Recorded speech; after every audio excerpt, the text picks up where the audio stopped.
That is the eternal faith. If I told you who you really are, you wouldn't believe it. But I'll tell you how you will know one day that you really are the being that I'm going to tell you that you are. If I tell you now that you are the Lord Jesus Christ, you wouldn't believe it. And you would think that I am blaspheming. And yet I am telling you the truth. But there's only one way you'll ever know it.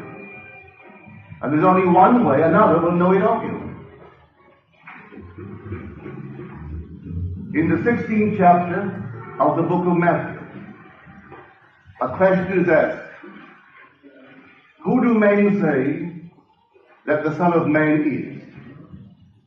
And they answered, well, some say John the Baptist, others say Elijah, and others Jeremiah, or one of the prophets of old. And he said to them, but who do you say that I am? And Peter answered, you are the Christ, the Son of the living God.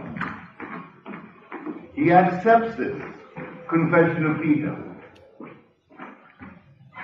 but warns not to state it or to express it to another until he had first reinterpreted this popular concept of Messiah in terms of his own experience.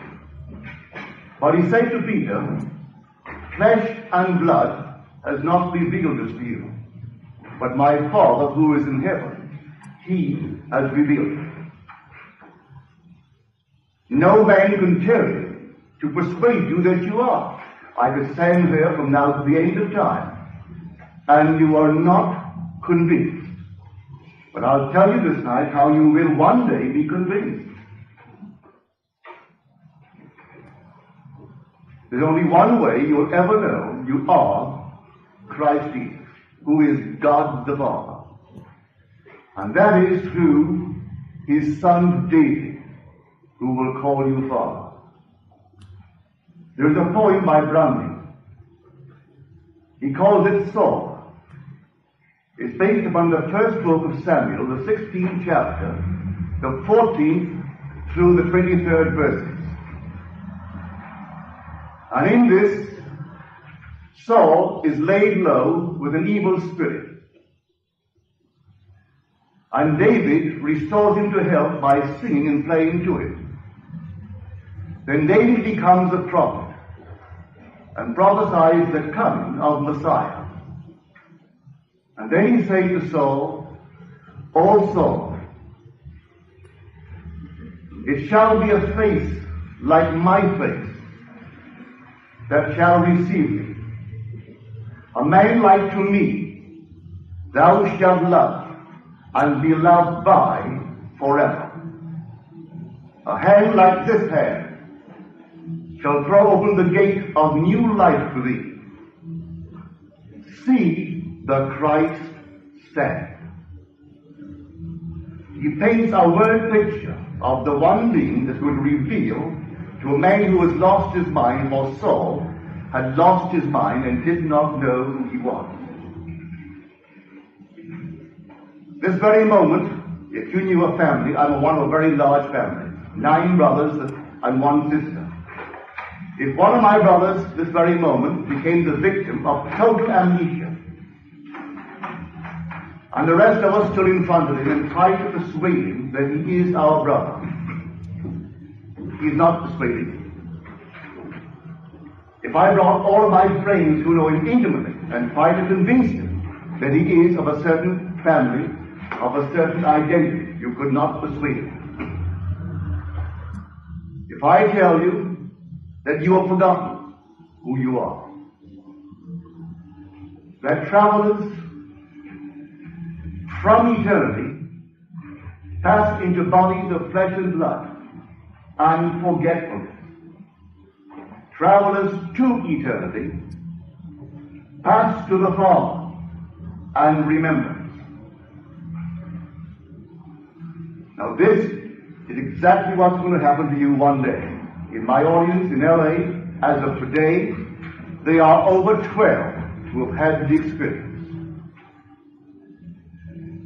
One day, an explosion will take place within your head. And when the whole thing settles, as it were, standing before you will be David of biblical faith. And there's no uncertainty as to the relationship. You will know that David is your son, and he will know that you are his father. In fulfillment of Scripture, the second Psalm, I will tell of the decree of the Lord. He said unto me, Thou art my son. Today I have begotten.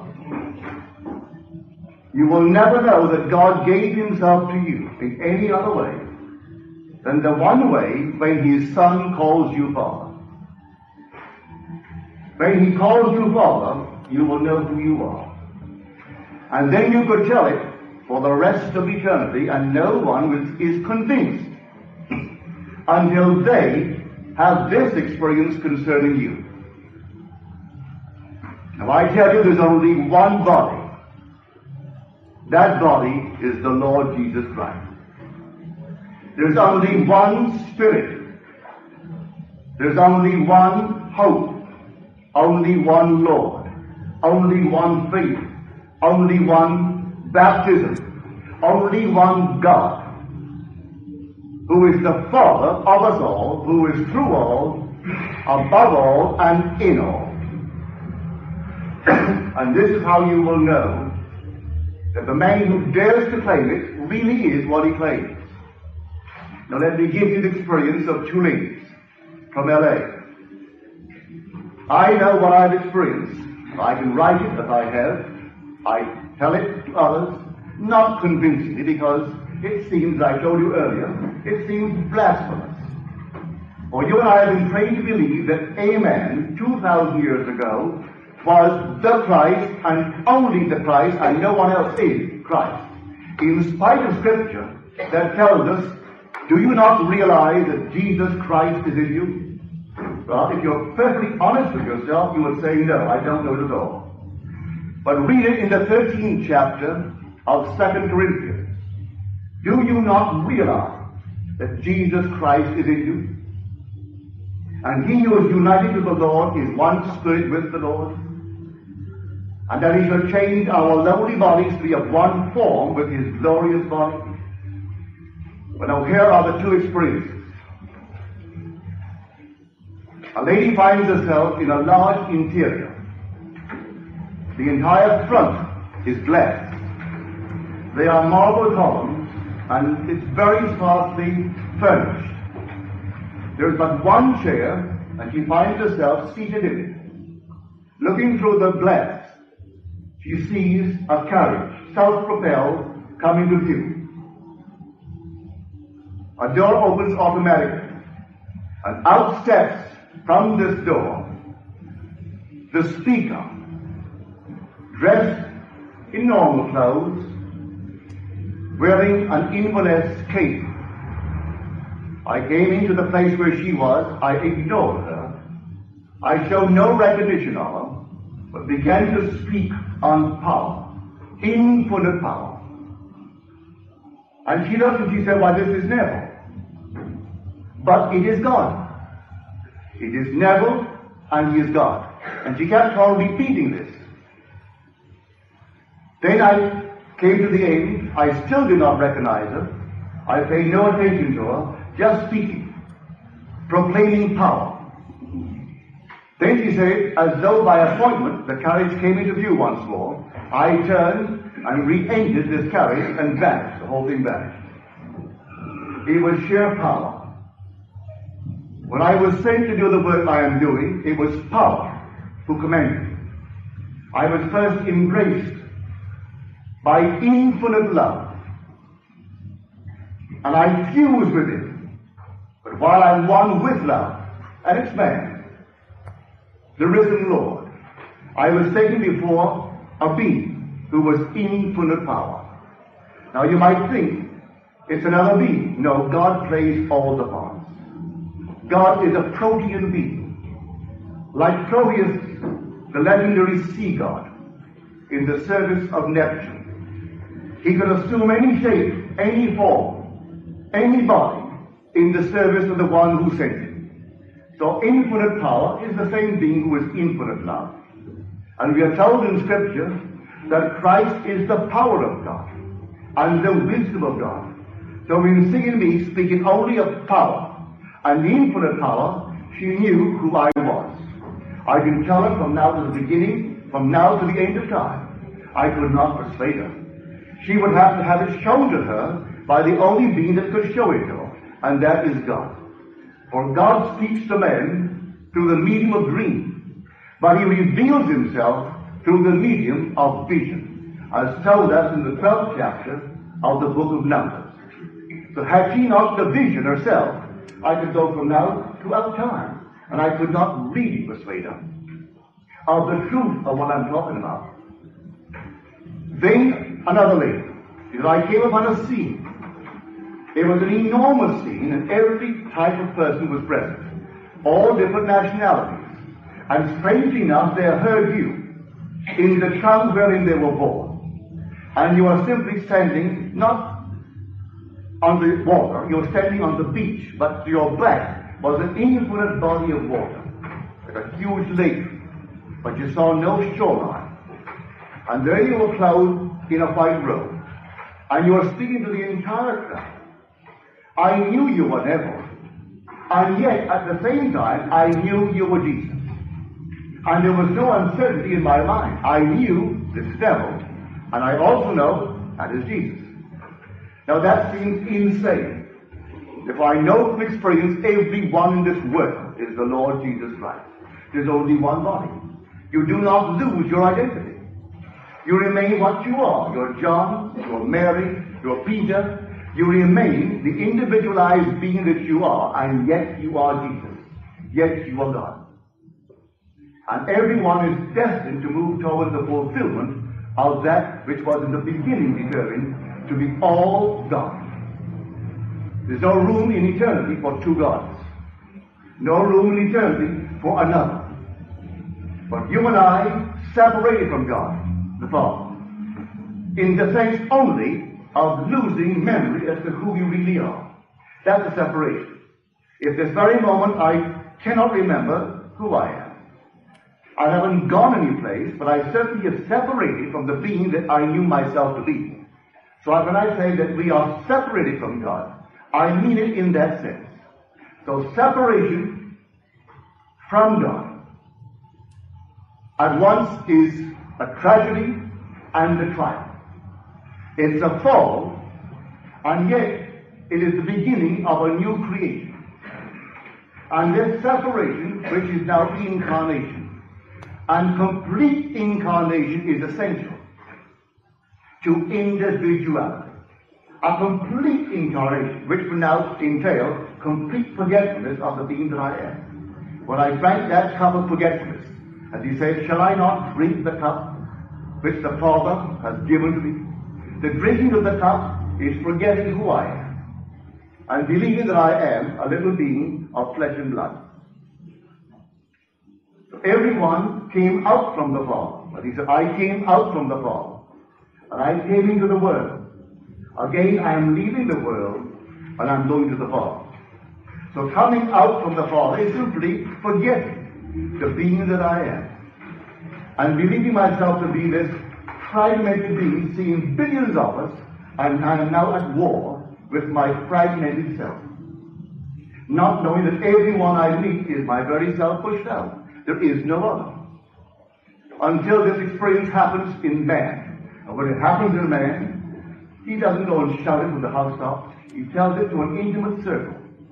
And in that small circle, still only a very few will ever really know it. Those who have the experience meeting him in an entirely different world. For this drama is not secular. This drama of Scripture is a supernatural drama. There is no secular history in Scripture. The whole thing unfolds within the depths of the soul of man. And everyone is destined to have this experience. So when the question is asked, who am I? You can't ask it of anyone save like a Peter. But Peter had the revelation not from a book, not from reasoning. He didn't sit down to rationalize the picture. It was unveiled from within him. So the voice says, flesh and blood could not have told you this. But my Father who is in heaven, and heaven is within you, has revealed it to you. He's unveiled it in a way that you saw the truth of what you now declare. So I accept your confession. But now then let me reinterpret this concept that man holds concerning Messiah. It's a false concept. They expect him to come from without. And he never comes from without. He comes from within. And it comes so suddenly that no one is prepared for it. It comes out of the blue, as you're told in Scripture, just like a thief in the night. When he comes, no one's expecting him. I know in my own case, these four major things in my life were certainly not expected. The first one right in the city, and that was the birth from above. Now we speak, and we are told in Scripture, unless you are born from above, you cannot enter the kingdom of God. There is a must. Well, I had no concept, none whatsoever, that birth was literally true. I thought that was simply a figure of speech. That I, a big man, grown man, the father of children, and that I must be born again. Well, I asked him like Nicodemus, how is this thing possible? How can I, a man, a matured man, once more enter my mother's womb and be born? When at the time that I was reborn right in this city, my mother was gone from this prayer. So how could it be?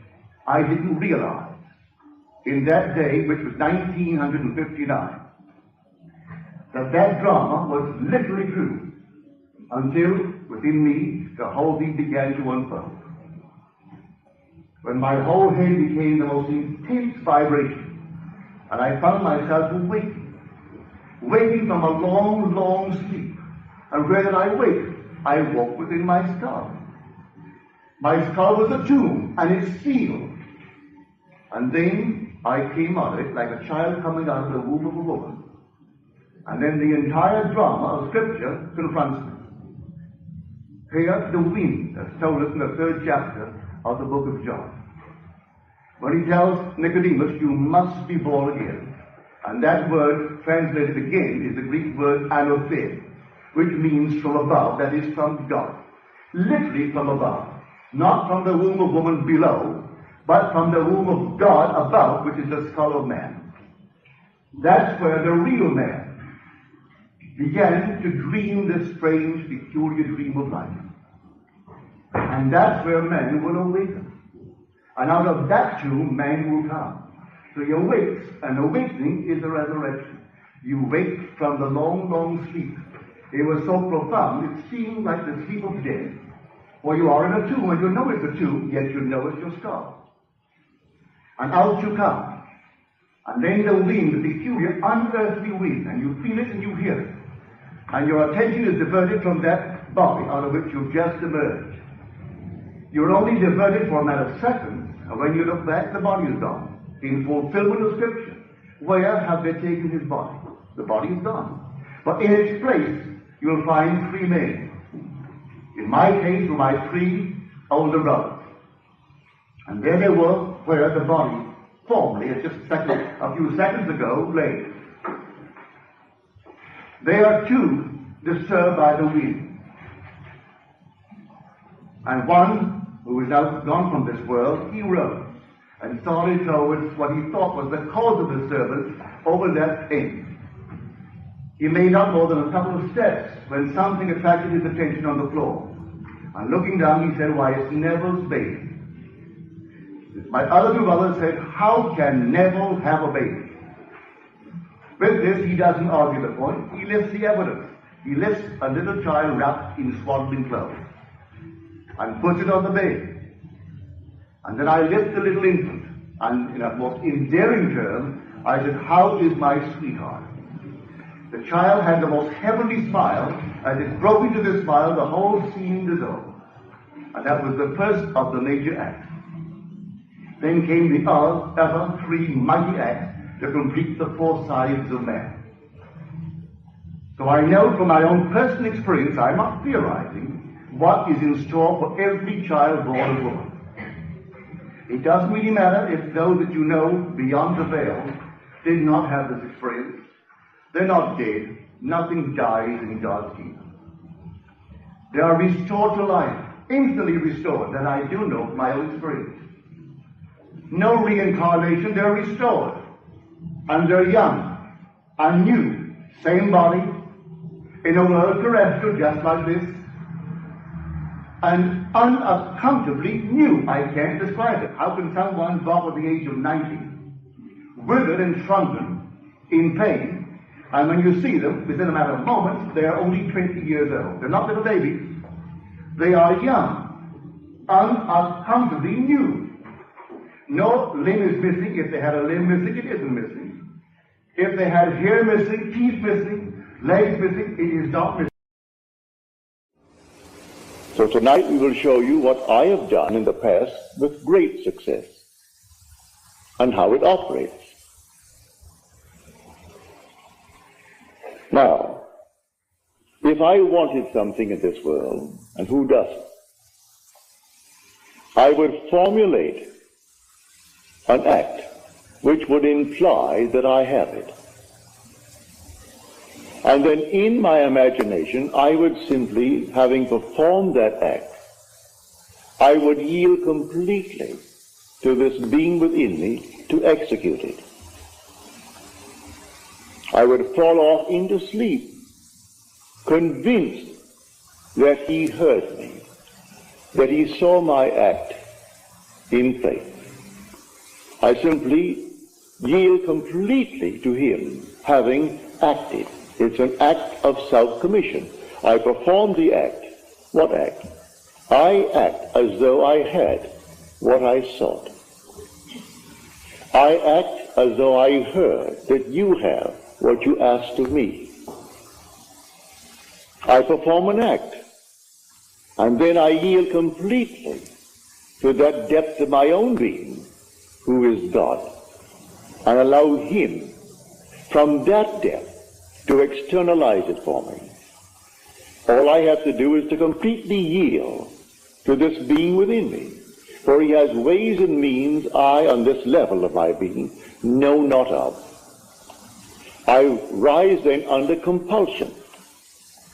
And under this compulsion, I go through a series of events which will lead up to the fulfillment of that to which I yielded. I assume that it's done. And then I commune with myself and gave thanks within me that it is done. And it works in every way you want to be, and you name it.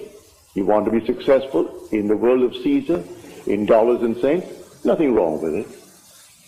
You want to be a successful doctor, successful lawyer, I don't care what it is. You want to be, well then formulate in your mind's eye what it would be like if it were true. How would you see the world if you were now the man that you would like to be? See it in your mind's eye, and then yield yourself completely to the depth of your own being. How do I do that? Simply fall asleep in the assumption. I dare to assume that I am the man that at the moment reason denies, and then fall asleep in that assumption, leaving it completely to the depth of my own being to externalize it in my world. I will wake tomorrow morning under compulsion to do certain things which I had not formulated, I hadn't determined. I'll find I'll meet the right people. I'll do this, I'll do that, I'll do the other, and it all adds up towards the externalization of my assumption. So within you is that power, within you is that wisdom, to do anything that you desire in this world. So this is the faith of which I speak. How do I do it? You can sit right here. And you go to bed at night, as you're told in the 4th Psalm. Commune with your own self upon your bed and be silent. You don't commune with another, you commune with your own self. That's God. For the self of man is God. When you say, I am, that's God. There is no other God. But you don't see him now. he has become invisible. The darkest night in the world was when God became invisible. He told the story to all of us before we set forth. Then he became invisible and took up his residence in us. He became invisible. And in us, he is I am, my own wonderful human imagination. That's God. So I don't see my imagination as I see objects in space. For imagination is the reality that is causing these objects in space. So I see the fruits of its activity, but I do not see it because it is invisible. The day will come, I will see it. I have seen him. He has no beginning, no end. He is the Ancient of Days. But he's infinite love. There's nothing but love. Yet he will wait on us just as swiftly and as indifferently when the will in us is evil as when it is good. For it is he who does all things, that I kill, I make alive. I wound, I heal. I do all these things, and none can deliver out of my hand. So if the will in man is evil, he will execute it. If it is good, he will execute it, because there is no other creator. So it's entirely up to man what he imagines. What am I going to imagine? But remember, when I imagine, I must imagine and then completely yield. That is faith. You've been taught to believe you're a worm. You came out of the swamp. And then suddenly you became a tadpole. Then you became something else. And finally you find yourself a man. Forget it. You are the gods who came down from heaven and assumed the restriction, the limitation of man. This is the limit of contraction. And you assumed it. And you're going to fulfill a definite purpose in man. And while you walk the earth as man, that predetermined plan will erupt within you, and the whole thing will unfold within you, beginning with the resurrection. The resurrection did not take place in the Near East, in some little place where they're looking for it now. It takes place in man. Man is where God is buried. The Holy Sepulchre is the skull of man. It's not in the Near East. The Bethlehem that they're talking about is in the skull of man. Zion, his holy place where he dwells, that's the skull of man. And the whole drama unfolds within man. And man awakens within himself to find himself completely sealed within his skull. And he comes out like a child being born out of his own skull. And then, a few months later, comes an explosion in his skull, and that compartment that contained the Son of God, who was his will, who was his wisdom, releases the Son. You would not let my soul remain in hell, said he, in the 16th Psalm. So he brings him up, he resurrects his son, and the son is David. And David, looking at the Father, and the Father for the first time knows who he is. Memory returns. And the Father, the Son was the one who revealed him to himself. So the whole drama unfolds within man, and the whole thing is contained within the skull of man. Has nothing to do with anything on the outside. They're looking in vain, all the archaeologists. And they bring back all this nonsense. You are the Lord Jesus Christ. There is nothing outside of man. The whole drama takes place within man. It has nothing to do with anything outside. You're living in a world of shadows, and the drama is within. So let us now get back to this simple approach of faith. Do you know what you want, either for yourself or for another? Construct a scene which would imply the fulfillment of your dream. Just construct it. Enter into it just as though it were true. Feel what it would feel like if it were true. And give thanks to the one who is going to execute it.